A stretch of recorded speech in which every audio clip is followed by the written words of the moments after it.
નમસ્તે, મારું નામ આહિર જાનકી રણછોડભાઈ છે. હું લોડાઈ ગામથી આવું છું અને મેં ડ્રાઇવિંગ શીખવાનું મોસ્ટ ઓફ તો બધા છોકરીઓને એમ કહેતા હોય છે કે છોકરીઓ શું શીખે, એમ ન શીખે તો બી હાલી જાય. ઘરમાં ભાઈ કે પપ્પા કે હોય તો એ શીખાડે તો એ હાંકવતા હોય તો હાલે એમ.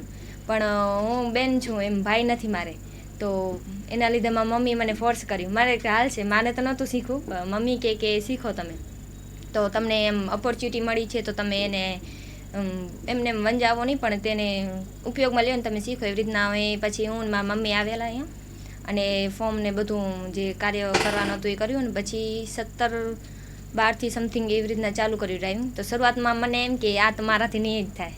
પછી નરેન્દ્રસિંહ કરીને નીલુભા કરીને છે, તો એમને મને સારી રીતે એમ શીખવાડી ડ્રાઇવિંગ. અને આજે મારો છેલ્લો દિવસ હતો ડ્રાઇવિંગનો અને મને ખૂબ મજા આવી ડ્રાઇવિંગ.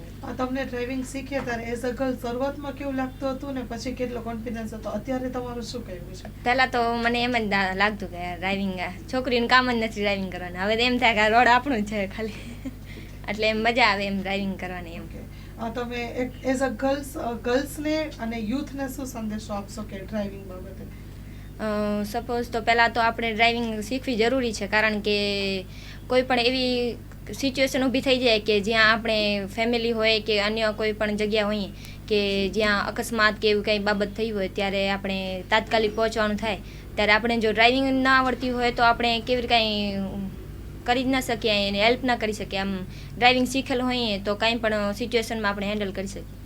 મોટર ડ્રાઇવિંગ ડ્રાઈવરનો અનુભવ, એનું બિહેવિયર કેવું હતું? તો મારી સાથે તો નીલુભા કરીને હતા, તો એ ખૂબ જ સરસ માણસ. એમ આપણે ડ્રાઇવિંગ શીખવાડે, પ્લસ આપણે બીજી એને ગાડીને લગતી વાતો કે કંઈ એની બધી સરખી રીતે સમજાવે. આમ પ્લસ એ બધું એમ સમજાવે કે આ એના રૂલ્સ નિયમ એ આ ગાડી શીખવાડે એનો પ્લસ વધારે બહારનું પણ બધું સમજાવે આપણને. માં motor driving, safe and sure driving. Driving એ શોખ સાથે આપની મોટી જવાબદારી પણ છે. અમારા ઇન્સ્ટ્રક્ટર દ્વારા સચોટ અને સરળ માર્ગદર્શન. આપની રોજની તાલીમની માહિતી મેળવીને શું અધુરાશ છે એના ઉપર પૂરું ફોકસ કરાય છે.